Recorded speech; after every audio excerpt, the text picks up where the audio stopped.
Vous êtes-vous déjà demandé ce qu'il y avait dans les épinards de Popeye pour qu'ils soient si forts? Eh bien, il s'avère que c'était des déchets nucléaires depuis le début. Vous vous rendez compte, mes petits boucliers chéris? Nous avons un marin radioactif en liberté. Et il est sur le point de mettre la raclée de sa vie au groupe d'étudiants le plus stupide depuis le camp Crystal Lake en 1979.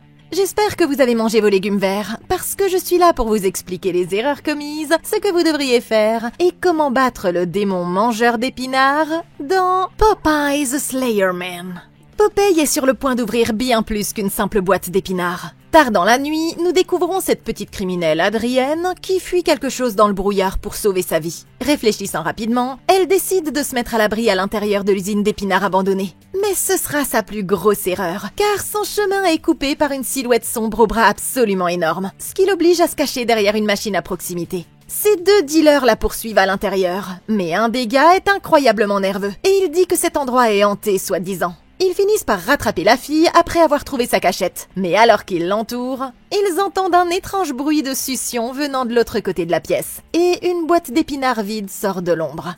Agacé, Miguel va affronter ce qui fait du bruit. Quand soudain, une énorme paire de bras le tire dans l'obscurité. Et tout ce que les autres entendent, ce sont les bruits de son corps en train de se faire déchirer en lambeaux. Jusqu'à ce qu'il soit jeté au sol avec ses tripes à l'air.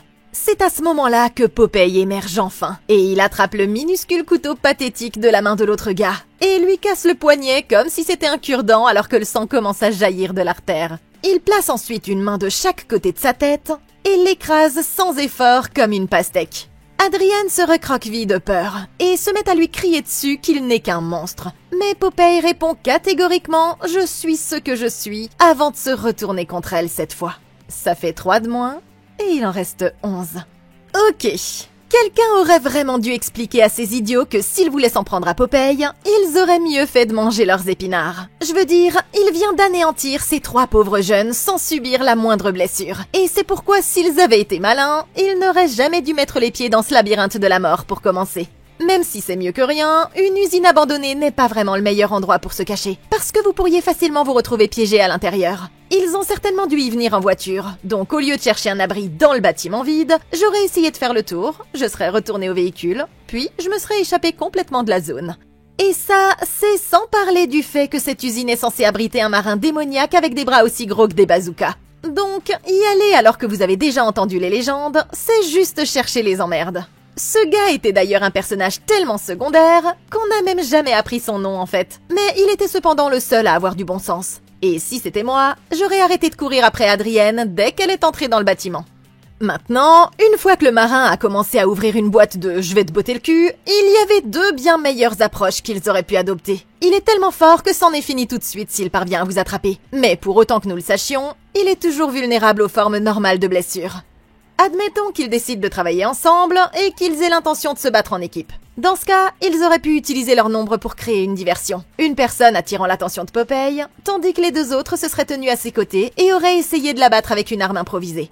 Dans le cas contraire, il fallait simplement se tourner vers la stratégie du bouclier de viande. Parce que, rappelez-vous, il faut juste être plus rapide que le gars qui se tient à côté de vous. Et voilà!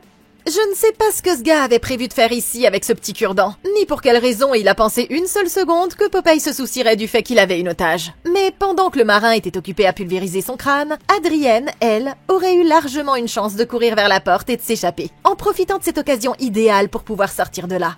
Au lieu de ça, elle lui a manqué de respect directement en face, alors qu'il lui a littéralement sauvé la vie. Et maintenant, il semble que les épinards pourris seront la dernière fragrance qu'elle sentira de sa vie. Bon appétit!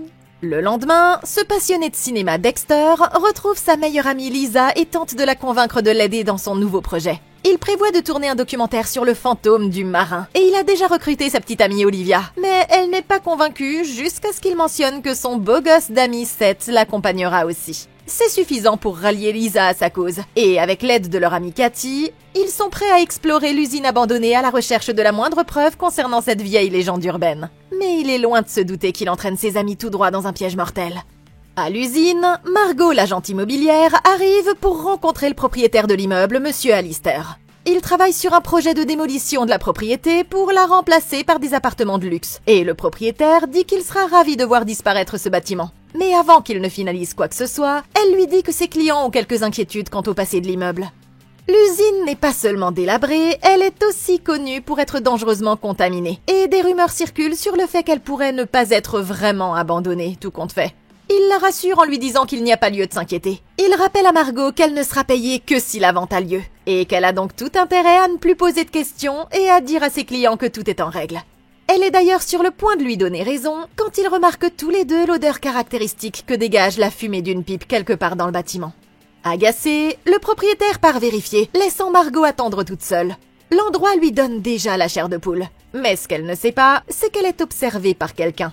À ce moment-là, elle entend une personne se diriger vers elle, et quand elle appelle le propriétaire, celui-ci ne répond plus. Alors, aussi terrifiée qu'elle soit, elle se précipite pour se cacher derrière une pile de palettes en bois qui se trouve à proximité.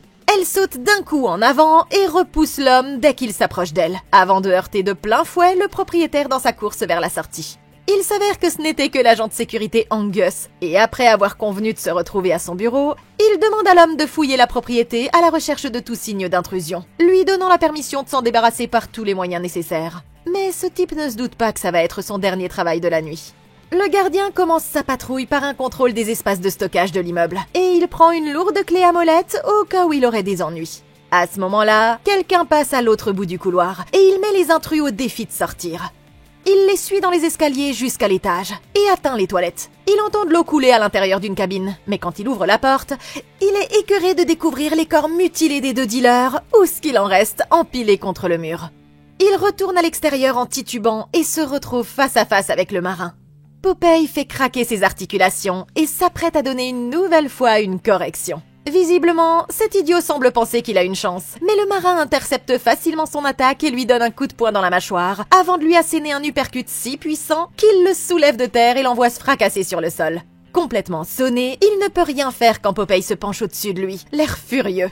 Alors, le marin lève sa botte et lui assène un coup de pied si puissant que tout son crâne explose en des centaines de fragments sanguinolents. Ça fait 4 morts et il en reste 10.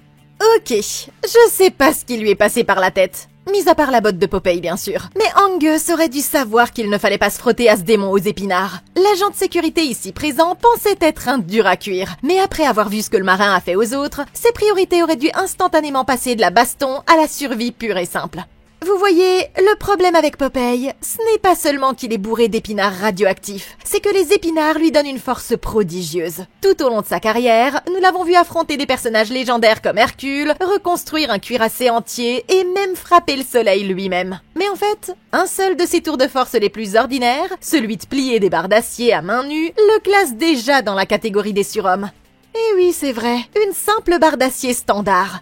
Une barre d'acier de 2 cm d'épaisseur a une résistance d'environ 550 mégapascales. Où sont passés tous mes ingénieurs? Pour la plier, il faudrait un effort de plusieurs milliers de newton-mètres. Les hommes les plus forts du monde ne peuvent générer qu'environ 675 newton-mètres en utilisant tout leur corps. Ce qui fait que Popeye est au moins 10 fois plus fort que le culturiste le plus fort. Et ça, c'est en n'utilisant qu'une seule main en plus. Inutile de dire que pour remporter un combat contre Popeye, vous devez réussir à y survivre. Et c'est la raison pour laquelle la stratégie de ce type était complètement foireuse dès le départ.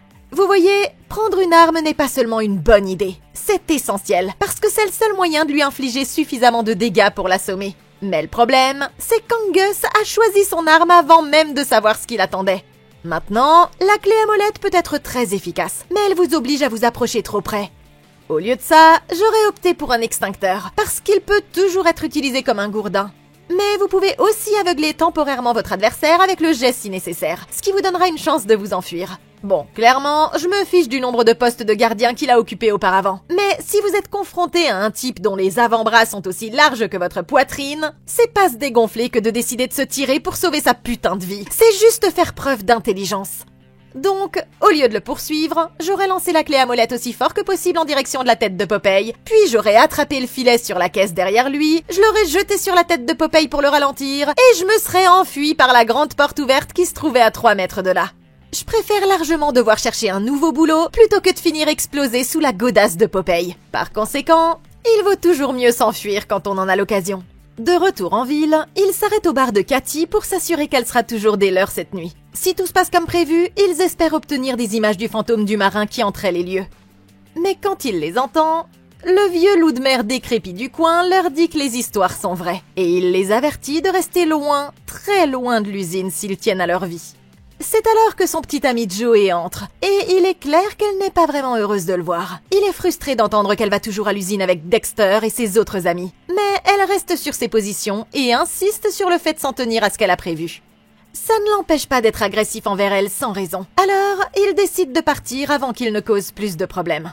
Mais ce qu'ils sont loin d'imaginer, c'est qu'ils sont sur le point de tomber sur quelqu'un d'encore pire que lui. Juste avant la tombée de la nuit, ils rejoignent les autres devant l'ancienne usine d'épinards et se préparent à entrer. L'endroit semble prêt à s'écrouler d'une minute à l'autre, et quand Olivia regarde aux alentours, elle aperçoit Popeye qui les observe depuis une des fenêtres, mais elle décide de ne pas en parler à ses amis.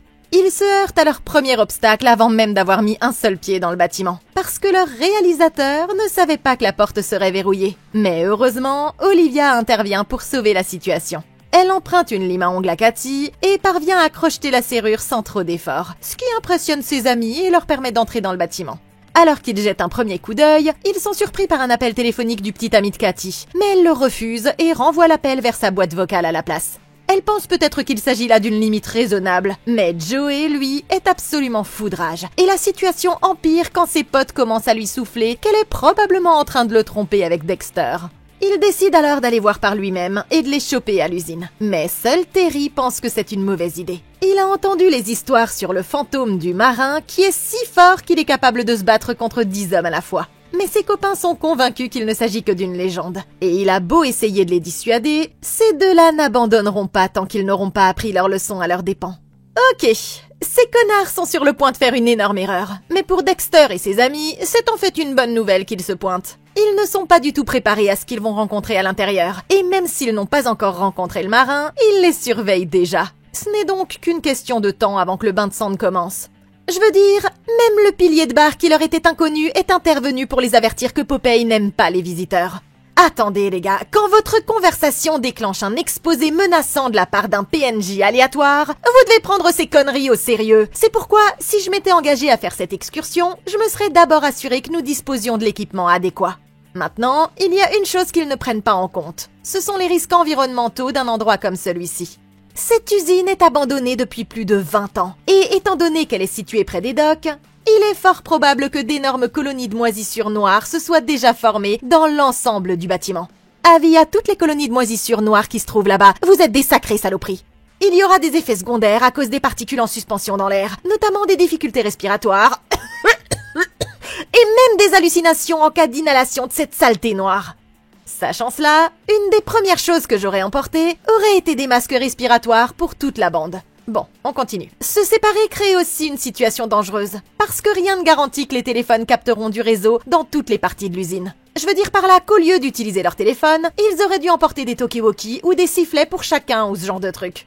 Et surtout, pour finir, j'aurais emporté un spray au poivre pour leur donner une option non létale à longue portée au cas où ils se feraient attaquer. Et je me serais aussi assuré que tout le monde ait un pied de biche bien costaud. Parce que non seulement ils sont parfaits pour pénétrer dans des endroits verrouillés, mais ce sont aussi d'excellentes armes d'autodéfense si Popeye ou d'autres crapules se pointent. Ce qui nous ramène à ce que j'ai dit plus haut à propos de Joey et de ses petits copains. Ils ne viennent probablement pas pour nous aider, mais ils feront de parfaits boucliers de viande une fois que le massacre commencera. Donc, dès que Popeye se manifestera et commencera à accumuler de nouveaux cadavres, je n'hésiterai pas à jeter ces losers sous le bus si ça me donne une chance de pouvoir me tirer. Avant de partir pour leur petite virée, Olivia a fait des recherches sur l'histoire de l'usine. Elle explique que c'était le principal employeur de la région. Ils doivent couvrir beaucoup de terrain et décident donc de se diviser en groupes. Cathy reste en arrière pour surveiller les caméras et détecter toute activité paranormale. Seth et Lisa ne sont pas encore loin quand ils trouvent une boîte d'épinards vide sur une étagère. Et ils rient de sa mauvaise odeur et la lancent irrespectueusement à travers la pièce. Mais ils entendent ensuite quelque chose claquer sur le sol derrière eux. Et quand ils se retournent, ils voient la même foutue boîte d'épinards sortir de l'ombre et rouler derrière eux. Ils mettent ça sur le compte des pigeons. Et Seth se met immédiatement à faire comme s'il se retournait les mains. Comme le ferait le marin s'il existait vraiment. Mais ce qu'il ne sait pas, c'est que Popeye l'a écouté pendant tout ce temps. Et il serait plus qu'heureux d'exaucer son vœu. Quant aux autres, ils sont toujours occupés à recueillir des images pour le documentaire de Dexter. Mais jusqu'à présent, ils n'ont rien trouvé d'inhabituel. Voyant que quelque chose préoccupe Olivia, il essaie de lui faire partager ce qu'elle a sur le cœur. Mais pour le moment, il semble qu'elle préfère garder ça pour elle. Ils installent une des caméras dans la section principale du bâtiment avant d'aller inspecter quelques bureaux voisins à la recherche d'une piste.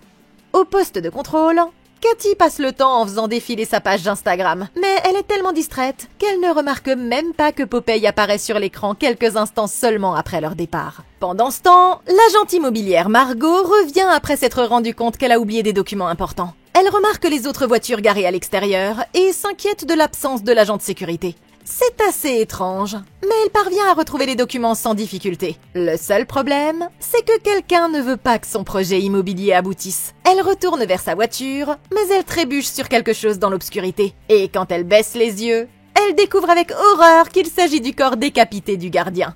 À ce moment-là, elle entend un grognement de colère par-dessus son épaule. Et quand elle lève les yeux, elle aperçoit le marin qui se tient à quelques mètres d'elle. Terrifiée, la jeune femme s'enfuit pour sauver sa vie. Mais il n'y a aucun endroit où elle puisse se cacher du regard maléfique de Popeye. Et il continue de la suivre en marchant, tandis qu'elle se démène pour trouver une sortie. Elle arrive enfin devant une porte bloquée par près de 5 kilos de ferraille. Mais elle parvient quand même à la forcer et à le semer de l'autre côté. Ou du moins c'est ce qu'elle pense. Tout à coup, elle se rend compte qu'il la retient par les cheveux et il les tire à travers la porte. Il commence à arracher le cuir chevelu de la femme jusqu'à ce que l'ensemble se détache. Il la soulève et la porte jusqu'à un compacteur d'ordures où il l'enferme. Et elle ne peut rien faire d'autre que de crier à l'aide alors que le compacteur l'écrase lentement jusqu'à ce que mort s'en suive. Ça fait 5 morts et il en reste 9. Ok, bon, je peux vous dire une chose. Popeye n'aime vraiment pas quand on parle de démolir sa maison. Mais en plus d'être une autre de ses attaques brutales, ça nous donne en fait une meilleure perception de son propre état mental. Ouais, allons-y. Déjà, on voit qu'il ne s'aventure jamais hors de la propriété à la recherche de nouvelles victimes. Mais qu'au lieu de ça, il ne s'en prend qu'aux gens qui sont assez fous pour s'en prendre à sa demeure. Quand il dit à Adrienne « Je suis ce que je suis », c'est comme s'il voulait dire qu'il ne se considère pas comme un monstre, mais plutôt comme un protecteur de l'usine. Popeye ne veut pas tuer, il veut être compris. Et reconnaître cet état de fait pourrait s'avérer crucial s'ils veulent sortir d'ici vivants. Le problème, c'est que Dexter et son petit groupe de copains commettent encore des erreurs capitales. Et l'une de leurs plus grosses erreurs est justement d'avoir laissé Cathy ici faire preuve de paresse devant les caméras. Bien que la mystérieuse boîte d'épinards et la vision d'Olivia à la fenêtre puissent être considérées comme des coïncidences, les images de Popeye qui passent devant la caméra sont la preuve indéniable que les histoires à propos de cet endroit sont vraies. Et plus important encore, que leurs vies sont toutes sur le point d'être en danger. Maintenant, nous avons appris dans Grave Encounters qu'une des tâches les plus importantes lors de la chasse aux fantômes est d'avoir quelqu'un qui regarde en permanence les images des caméras, parce que cette personne sera normalement la première à savoir quand les ennuis commencent. C'est aussi la raison pour laquelle ils auraient dû se munir de talkie-walkie, parce que si Cathy avait fait son travail et avait capté le marin sur la vidéo, elle aurait pu avertir ses amis du danger et du temps qu'il leur restait pour déguerpir. Maintenant que ça s'est dit, il est clair qu'ils ne vont pas tarder à rencontrer Popeye pour de vrai. Et donc, ils vont devoir faire preuve d'une certaine empathie tactique pour éviter d'être battus à plate couture. Comme stratégie de négociation, l'empathie tactique signifie qu'on reconnaît le point de vue de l'agresseur au lieu de recourir à la confrontation directe. Si Popeye commence à s'en prendre à Dexter et à son groupe, au lieu d'essayer de le combattre, il devrait expliquer respectueusement qu'ils ne sont pas là pour perturber son foyer. En fait, ils peuvent même promettre d'utiliser l'argent du documentaire pour, par exemple, racheter l'usine eux-mêmes et l'empêcher d'être démolie, lui donnant ainsi une raison de les laisser en vie. Ce serait même tout à fait cohérent de son point de vue. C'est peut-être un pari risqué, mais quand on se bat contre un adversaire trop fort pour être battu, trouver un terrain d'entente est parfois le seul moyen de ne pas se faire massacrer. Toujours inconscients du danger, Dexter et Olivia sont occupés à fouiller dans de vieux dossiers à la recherche d'éléments intéressants pour leur film. Mais ce qui intéresse vraiment Dexter, c'est d'en savoir plus sur son crush. Il essaie de poser des questions sans révéler qu'il l'aime bien. Et il apprend qu'elle a eu une enfance compliquée et qu'elle a décidé de quitter la ville dès qu'elle a été en âge de le faire. Mais qu'elle n'est revenue que parce qu'il s'est passé quelque chose dans sa famille dont elle devait s'occuper. À ce moment-là, Dexter se dit qu'il est enfin temps de se lancer et il lui propose de dîner avec lui une fois le tournage terminé. Mais malheureusement, notre petit gars se fait éconduire. Il semble donc qu'il va devoir rester dans la friend zone pour le moment. Olivia change de sujet quand elle trouve une armoire fermée à clé et elle l'ouvre à l'aide d'un trombone, pensant qu'il doit y avoir quelque chose d'important caché à l'intérieur. À l'extérieur, Joey et ses copains arrivent enfin, désireux de se battre contre Dexter, et toujours convaincus qu'il essaie de pécho sa copine. Le seul qui reste sur ses gardes, c'est Terry, qui craint que les légendes sur l'endroit ne soient vraies. Mais ses potes lui tendent le vieux pistolet et lui disent de se débarrasser de ce vilain gaillard si Popeye ose se pointer. Alors qu'ils examinent les dossiers, Dexter tombe sur un document qui révèle une information qui change radicalement la donne. Il se trouve que l'usine a été fermée à cause d'épinards contaminés qui ont entraîné une affection neurologique. Mais ils ont réussi à étouffer l'affaire en payant la collectivité locale. La même société qui possède l'usine détient également le journal de la ville. Et Dexter se rend compte qu'ils viennent de tomber sur une véritable conspiration autour des épinards. Mais s'ils veulent faire éclater l'affaire, ils vont d'abord devoir réussir à survivre à la nuit.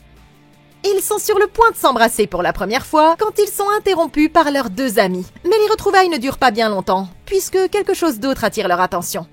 Ils remarquent en effet l'odeur familière de la fumée d'une pipe dans l'air, et ils décident tous les quatre d'aller voir de quoi il en retourne. La piste les mène ensuite à une salle de stockage avec un étrange message écrit sur les murs. Olivia le lit et se rend compte qu'il s'agit d'une vieille comptine que les adultes avaient l'habitude de leur répéter pour qu'ils ne s'approchent pas des docks. Ils pensent que ce pourrait être un bon endroit pour observer une activité de Popeye, et ils installent une autre caméra pendant que Cathy les observe depuis le poste de contrôle. Mais elle ne se doute pas que le marin en a déjà après elle.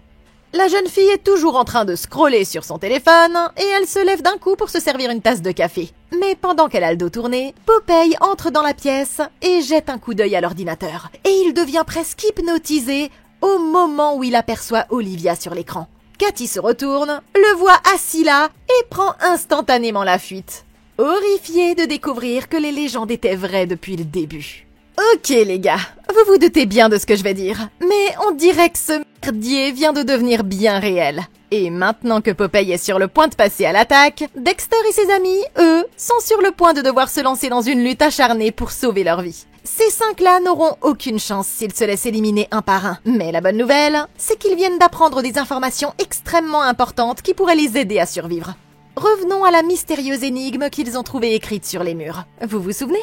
Ce n'était pas seulement une comptine. C'était un guide de survie pour savoir exactement ce qu'il faut faire quand Popeye arrive. La première partie dit « Quand tu sens la fumée de sa pipe, c'est qu'il n'est pas loin ». Je pense que cette phrase est assez explicite puisque tout le monde sait que Popeye ne va nulle part sans sa fameuse pipe en maïs. Bien qu'elle contribue grandement à son allure, elle l'empêche également d'utiliser la furtivité.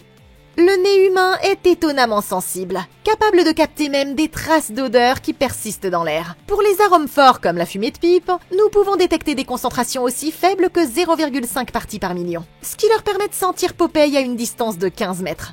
Dès qu'ils sentent une odeur, ils doivent s'arrêter sur place et humer l'air dans les 4 directions, en s'éloignant de l'endroit où l'odeur est la plus forte. Ils peuvent également lever un morceau de tissu ou répandre de la poussière pour trouver la direction du flux d'air, ce qui devrait leur permettre de savoir d'où il vient et de disposer d'un système fiable de détection anticipée de Popeye. Et ça, c'est tout ce que je peux vous dire sur les connaissances générales des Boy Scouts. Bien sûr, le mieux est encore d'éviter toute rencontre, mais si vous avez la malchance de tomber sur lui, c'est là que la phrase suivante entrera en jeu. Il vous tuera si vous montrez de la peur. Cette deuxième partie est très importante et s'apparente à un comportement connu sous le nom de bluff charge. Il est souvent utilisé par les grizzlies qui sont d'autres grands prédateurs territoriaux. Quand un grizzly feint la charge, il teste la réaction de l'autre animal. Si celui-ci fait preuve de faiblesse, ça déclenche une réaction de prédateur chez lui. Cependant, si vous vous opposez à l'ours, vous risquez aussi d'être tué pour avoir été perçu comme une menace. C'est pourquoi la décision d'Olivia de fuir et celle d'Angus de se battre étaient en fait les pires choix que vous puissiez faire. Du coup, s'ils voient Popeye, ils doivent afficher une attitude calme mais ferme et surtout non hostile, en gardant leurs mains visibles tout en reculant lentement pour lui montrer qu'ils ne sont pas une menace. Et quoi qu'il fasse, il ne faut jamais le regarder directement dans les yeux. Mais c'est à la 3e ligne que les choses deviennent vraiment intéressantes. Il peut puiser sa force dans une boîte d'épinards. Parce que ça révèle que Popeye a obtenu ses pouvoirs surhumains en consommant les épinards radioactifs. Sachant cela, si tout le reste échoue et que quelqu'un veut jouer les héros, il pourrait essayer de consommer lui-même les épinards. Et ça pourrait bien lui donner la force nécessaire pour affronter Popeye dans un combat de titans. Si Dexter ici se voit contraint de se battre avec Popeye, il pourra toujours essayer de se nourrir d'épinards contaminés pour lui-même. Alors qu'elle court vers l'extérieur, la jeune fille tombe sur Joey et ses amis. Mais quand elle essaie de les prévenir que Popeye est à ses trousses, ils supposent immédiatement qu'elle leur raconte n'importe quoi. Ils ne tardent pas à avoir une preuve de ce qu'elle avançait, parce qu'à ce moment-là, Popeye sort de l'ombre, juste derrière eux. Et et il s'apprête à montrer à ces 3 imbéciles pourquoi il n'aurait jamais dû venir dans son usine. Jessie sort un couteau et poignarde Popeye à l'épaule. Mais il va falloir bien plus que ça pour l'arrêter. Popeye regarde calmement la blessure, puis saisit les 2 côtés de la tête du gars, lui arrache les yeux et lui écrase brutalement le crâne à main nue, avant de finir par lui tordre le cou sur toute sa circonférence. Ça fait 6 morts, et il en reste 8. Quand ils entendent le vacarme, les autres se mettent à courir en direction de la source du bruit. Mais à l'extérieur, Popeye se tourne déjà vers sa prochaine victime, Terry. Le gars lève son arme, mais il est beaucoup trop lent. Et avec la vitesse d'un guépard, Popeye lui brise le poignet. Sans même le vouloir, je crois bien.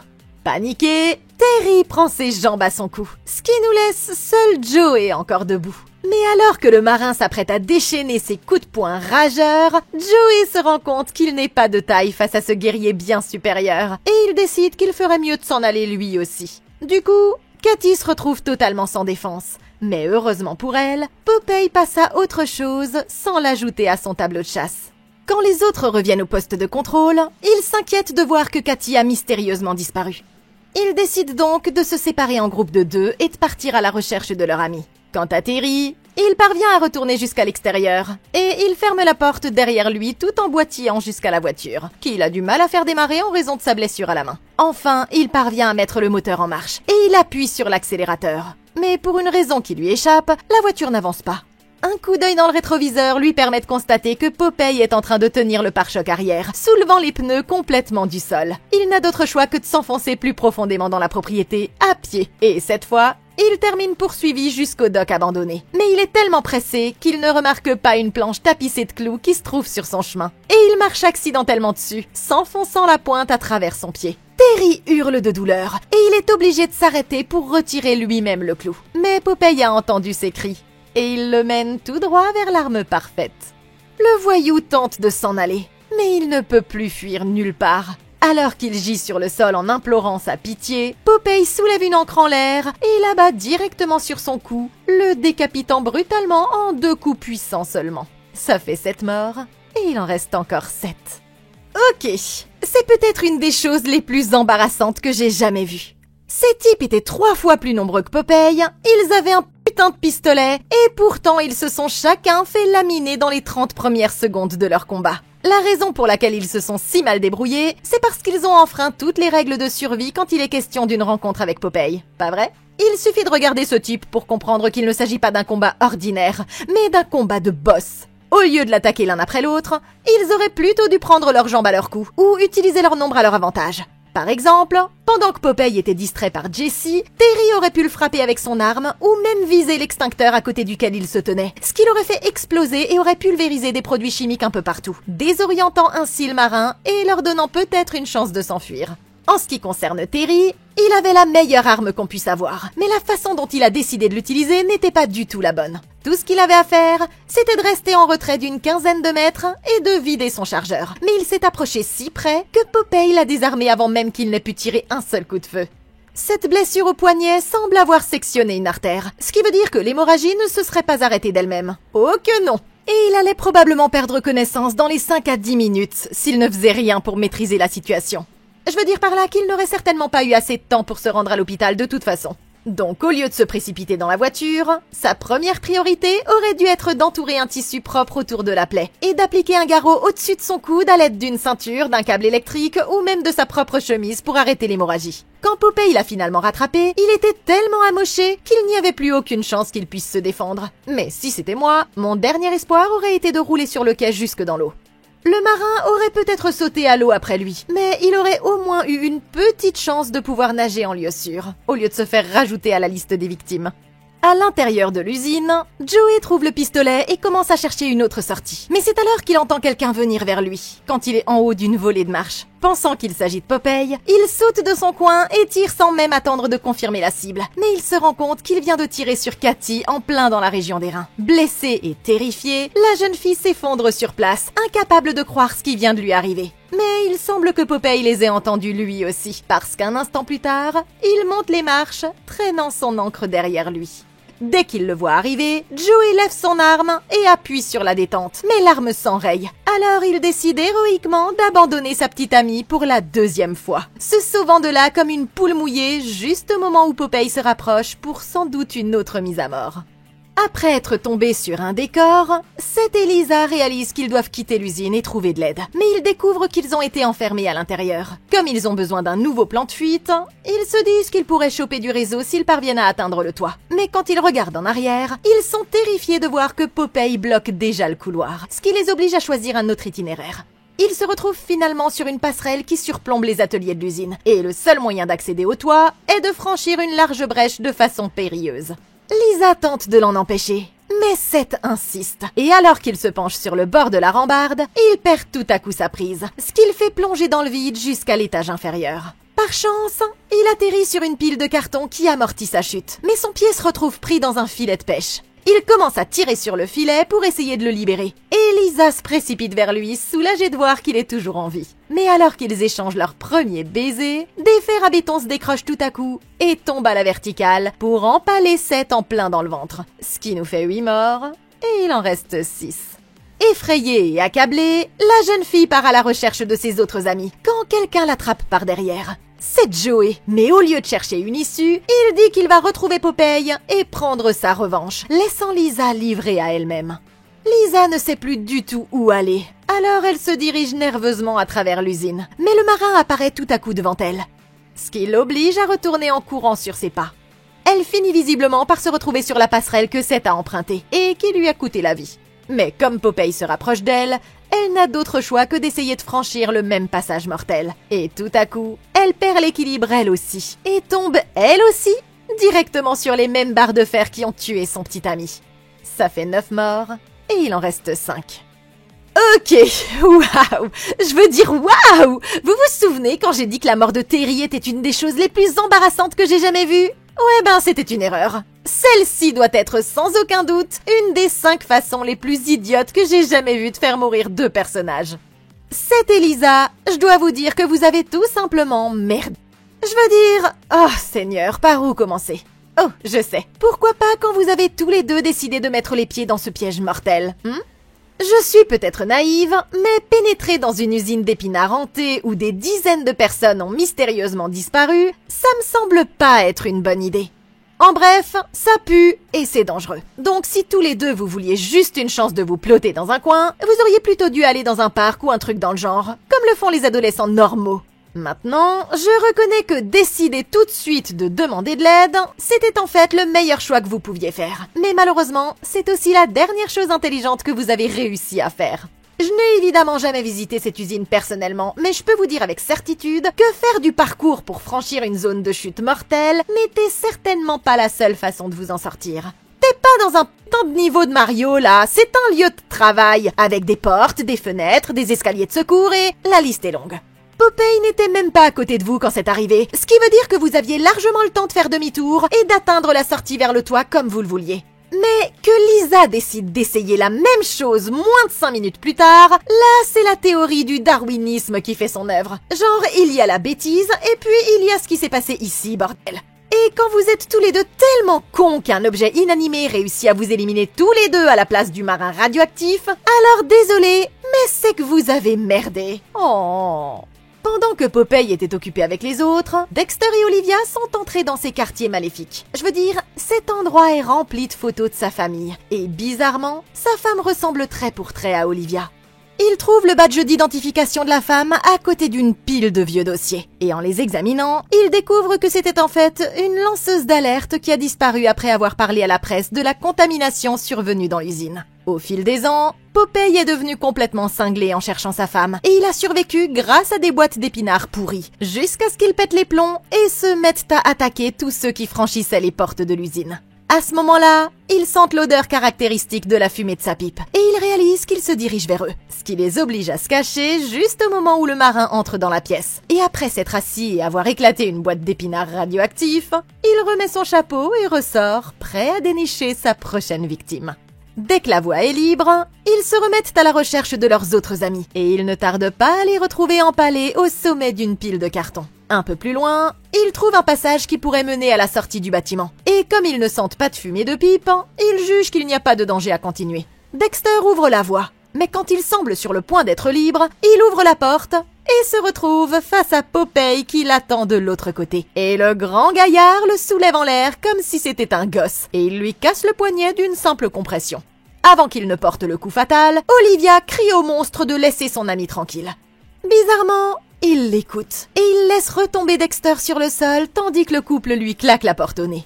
Le bras de Dexter est bien cassé. Alors, Olivia utilise ses compétences médicales pour remettre l'os en place. Et elle lui met une écharpe de fortune une fois qu'elle l'a remis en place. C'est suffisant pour que la situation ne s'aggrave pas, mais il a toujours besoin d'une véritable assistance médicale au plus vite. Une fois remis sur pied, il se dirige en clopinant vers une autre sortie. Mais voilà que Popeye leur coupe la route une fois de plus. Olivia demande au marin s'il sait qui elle est, et il apparaît que Popeye était en fait son père.